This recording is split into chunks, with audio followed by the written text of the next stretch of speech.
Welcome back to the Learn English podcast, the podcast teaching English in context so you can learn naturally. My name is Dr. C, and I'm a TESOL certified English teacher.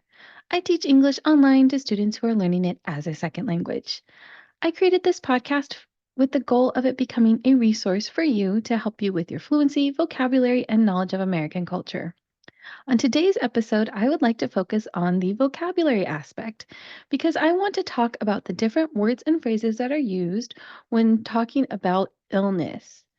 Of course, if you are not feeling so well, you could say that you are sick, but there's a lot more words and phrases that you could use to be more descriptive and to sound more like a native speaker. So, with that, let's begin.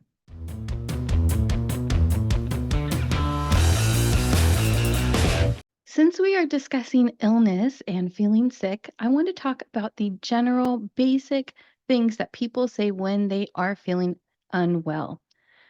When you hear the phrase, I'm feeling unwell, that is the proper grammatical structure for the sentence. The adverb that should be used to describe or modify feeling should be unwell. However, as you know, people don't always speak in perfectly grammatically correct ways. Language is adaptive and it changes over time. I will personally say that I don't think I've ever said the sentence, I feel unwell. Instead, what I say is, I don't feel good. That is not perfectly grammatically correct, but it is more accepted and it is more common, especially in the United States or when you are in informal contexts. When people are feeling sick, you will hear them say that I don't feel so good or I don't feel good. People will also say it to someone who looks sick. So you'll hear people say, you don't look so good or you don't look so hot. Now, hot is a little bit confusing because people might think that it means someone has a fever or someone's temperature is hot. That's not what it means in this case. In this way and in this context, hot is a synonym for good or well. So when someone says, you don't look so hot, that means you don't look so good. You look like you're probably a little bit sick. Just some basics to know so when you hear people say this, or when you say this to someone else, you know what words to use and why people say good instead of well when well is technically more grammatically correct. There are a lot of idioms and phrases that people use when they are feeling sick. One of the more common ones is feeling under the weather. If someone says that they are feeling under the weather, that means that they are feeling sick. The history and the origin of this term is a little bit debated. Some people say that it comes from nautical terms. Nautical means it refers to the ocean and being in ships. If you've ever been on a boat, especially in rough weather, you know that there are waves and those waves rock the boat back and forth. That rocking motion, that moving motion can lead people to feel nauseous, which we call seasick. Now, people who were seasick would go under deck, they'd go down into the boat, into the ship, and that was called going under the weather deck. Therefore, some linguists believe that's the origin of the phrase, feeling under the weather, referring to feeling sick. Another possible origin is that weather was used to refer to someone's mood or disposition. So if someone was feeling under the weather, that means that they weren't feeling very good, that their mood was slightly off, probably because they were feeling sick. Not sure which one of these is the true origin, but it is a common idiom and phrase that people use when they are not feeling very well. Two other idioms and phrases that you can use when you're feeling a little bit sick could be I'm not feeling like myself today, or I'm feeling a little bit off. I'm not feeling like myself means that you don't feel how you normally feel when you are 100% healthy, when you are not sick. Maybe you're a little bit tired, maybe you have a little bit of a cough or a cold or a fever, but you're just not feeling how you normally feel, how your normal self feels when you are healthy. Very similar to this is feeling a little bit off. That means about the same thing and kind of has the same context. So you are feeling a little bit different, a little bit abnormal, a little bit sick, and that is what the a bit off means. So feeling a little bit off means feeling a little bit sick. All three of these idioms, feeling under the weather, not feeling like yourself, feeling a little bit off, are all used when someone is just a little bit sick with a mild cold, a little bit of a headache, a little bit of a fever, nothing too serious. So if someone says, I'm feeling a little under the weather, I'm feeling a little bit off, I'm not feeling like myself, that just means that they have a slight illness. You would not say this if you were in the hospital, for example, or in the emergency room because you were very sick. This is just when you're just mildly not feeling so great. Another idiom that you might hear is that when someone says that they are coming down with something. Coming down with something, the something what they're referring to is some type of illness. Maybe a cough, maybe a cold, something along those lines, but that's what that means. So if you're coming down with something, means you're starting to get sick. You're just starting to feel like you caught some type of illness, some type of virus that's going to make you sick. Now, illnesses, viruses, another way of saying those words is a bug. Now, catching a bug or coming down with a bug is when you are just beginning to feel sick. When you are sick, when you actually have a full illness and are feeling like you're in the middle of this sickness, if it's a cough or a cold or a flu, people will say that they are battling a bug. Again, it kind of brings to mind an interesting idea where someone is fighting with insects. Because bug means illness, battling means that you are trying to fight against this illness. Your body is trying to fight against this infection and it's trying to get you better. So, battling a bug means fighting off some type of illness. Now, let's talk about the different types of illness that someone might have. Again, remember that bug means illness, which means that if someone says that they have a stomach bug, what they're referring to is having some type of upset stomach, some type of nausea symptoms, maybe some vomiting or diarrhea. All of those symptoms usually get called as having a stomach bug or a stomach flu. Now, this is a little bit confusing because when you think of influenza, the virus that causes the flu, those viruses typically have respiratory conditions, respiratory symptoms like having a cough, having a runny nose, having a fever, having chills. The stomach flu is not actually an influenza virus. It is usually some type of virus that actually just causes stomach upset, but we still call it the flu. We just call it a stomach flu or a stomach bug. When you're talking about your stomach or having an upset stomach, you can also call it by a more medical name. Or if you go to the doctor, you might hear a more medical way of saying stomach, which is gastrointestinal tract or gastrointestinal illness. So the gastrointestinal, that means your stomach and your intestines that are in your body. In medical context, it usually gets abbreviated and it gets called GI. So if you hear a doctor say GI symptoms, that means that you have some type of stomach symptoms. Again, nausea, vomiting, that would refer to those GI symptoms. A more casual way of saying this is to call something a stomach a tummy. Usually, young children will, instead of saying stomach, they'll say tummy, and people also say it when they're in a less formal context, when they're with maybe their family members. They might say that their tummy hurts or their tummy is upset. That means that their stomach is upset, that their stomach maybe is cramping or they have pain in their abdomen, in their stomach area, and that's what it's referring to. Whether you're saying that you're having tummy troubles or you're having GI symptoms or gastroenteritis, all of that is referring to having an upset stomach. When people have an upset stomach, pain in their abdomen, nausea, vomiting, other people might use the idiom green around the gills to describe them. Now, green around the gills is specific for having this upset stomach. And what it's referring to, the color green, is referring to the color that people's skin turns when they are feeling sick. Think of emojis that people send when they're trying to show vomiting or feeling unwell. The face in the emoji is green, and that's what this is referring to, that green color that people have when they are feeling sick. The gills part is referring to a fish. To be 100% honest, I don't know why we say this, but what we say is that green around the gills is referring to someone feeling unwell and looking unwell. If someone tells you that you look green around the gills, that means you look sick and you look like you're probably about to vomit. It is not a good thing. You don't want to look like you're green around the gills, but it is a way to describe someone who is having these symptoms.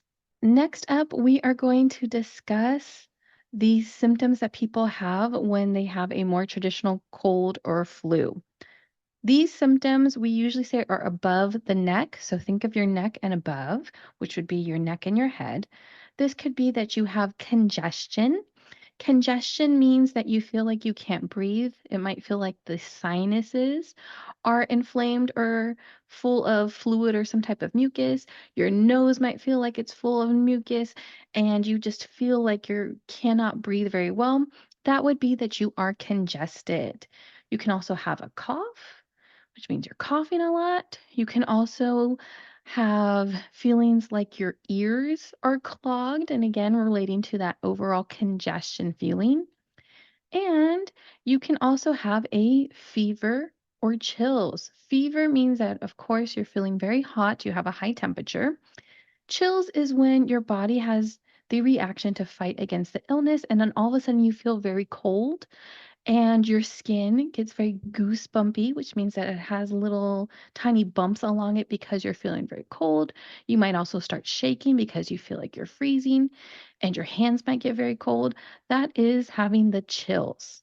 Now, remember when you are talking about these symptoms to use the structure I have. When you are saying what symptoms you have, let's say if you're telling someone or you're at the doctor's office and you're trying to communicate what you're feeling, you would say, I have. I have a runny nose. I have a cough. I have the chills. I have a headache. That structure is what you're going to use, I would say, for most symptoms: an upset stomach, flu like symptoms, a cough, a cold, runny nose. All of those use the structure I have. I have an upset stomach. I have the flu.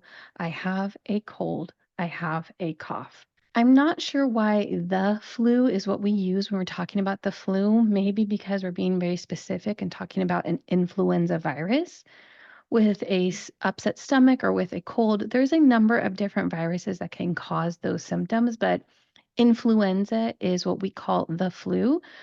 If you have the flu, that's the article that we're using instead of a, like we would say you have a cough or a cold or an upset stomach. When we are talking about coronavirus, though, we don't use an article. I'm not sure why, but people will say, I have COVID. You might also more casually hear, I have the Rona, which is a shortened way, I guess, of saying coronavirus. People will say, I got that Rona, I have the Rona. If you hear that, what they're referring to is COVID.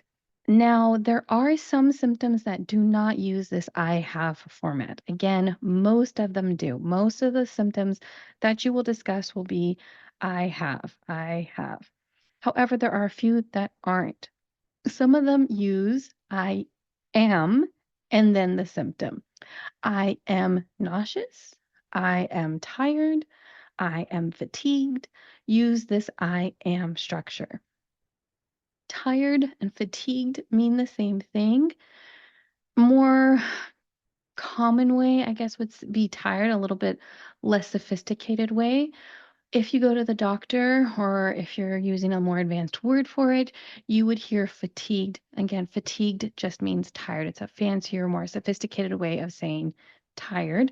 And that means that you are very tired. Maybe you can barely get out of bed or you just want to sleep all day. That would be fatigued. Tired might be at that same level, but it also might mean less. Let's say you just feel like you need to take a quick nap. That could be tired, but that would not be fatigued.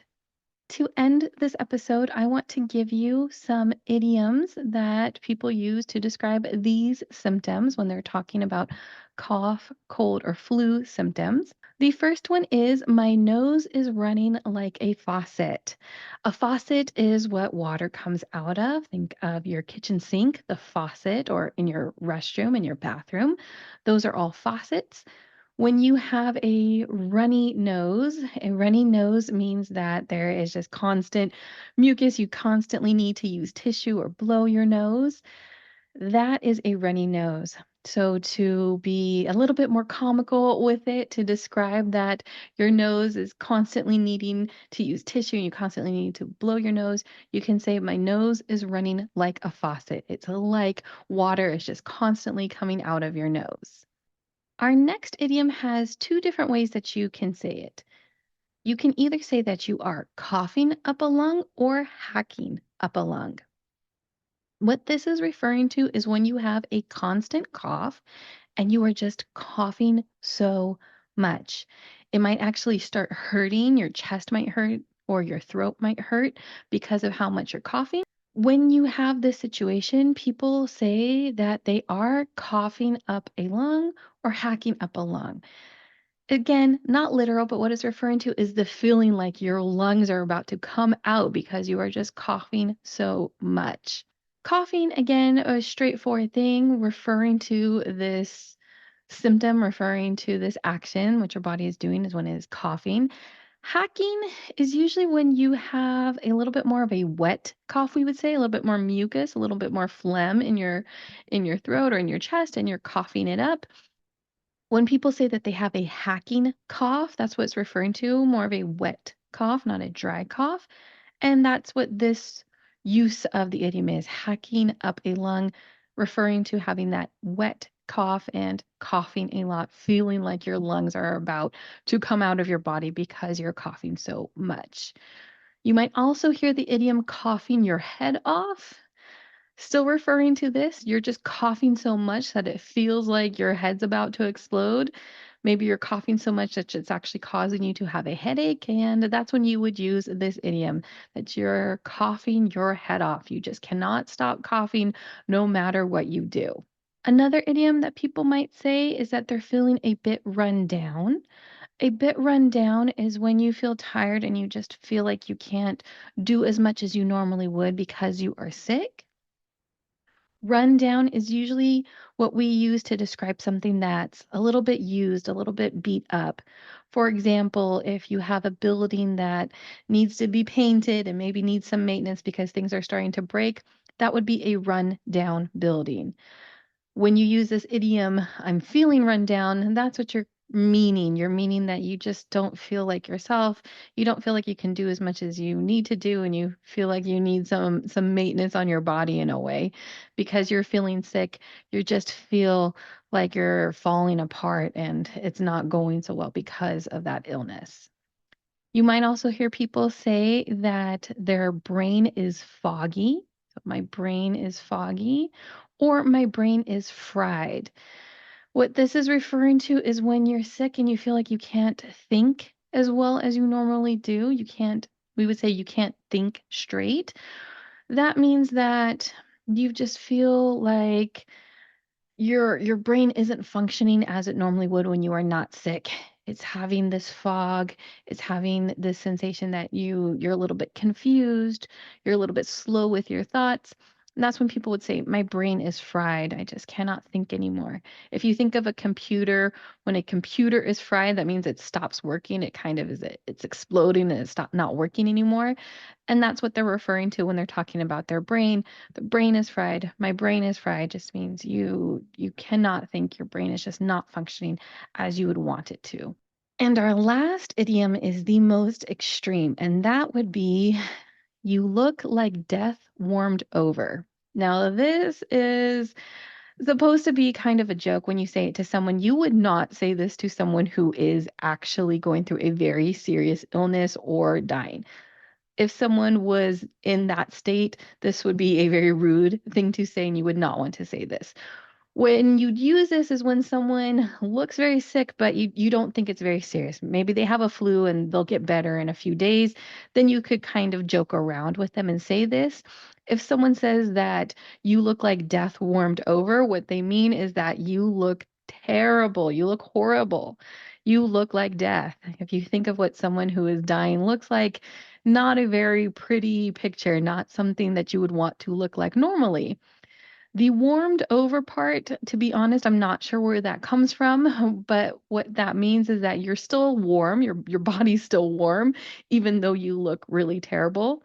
You might hear people say this to their friends who look sick. Say one of your colleagues comes to work when they look very sick. You might say, "Hey, you look like death warmed over. You should go home and take a sick day. Don't be in the office. Don't contaminate everyone who's here. Go home because you look like death warmed over." Those are some of the symptoms and idioms that people will use when they are feeling sick. I hope you learned something from this episode, learned some new words, learned some new phrases that you can use the next time you are not feeling so well. Reminder that in the description of this episode, there is a vocabulary list with these words and phrases along with their definition. Refer to that, use them, incorporate them into whatever system you are using to study vocabulary, whether it's Anki or Link or handwritten flashcards. Whatever system you're using, add these words, add these new phrases and idioms to that system so you can remember them and you can use them in the future. If you are enjoying this podcast, if you are learning something from it, and if it's helping you with your English, please consider leaving us a rating on whatever app you are using to listen to this podcast on. If you don't want to do that, recommend us to a friend. Either way, that will help us reach a larger audience and would be greatly beneficial for this show. I would really appreciate if you're able to do either one of those things. Reminder that you can follow us on social media at Learn English Pod. The website is learnenglishpod.com. And if you are not currently subscribed, please like and subscribe so you don't miss our next episode when it comes out next week. Until then, keep learning English.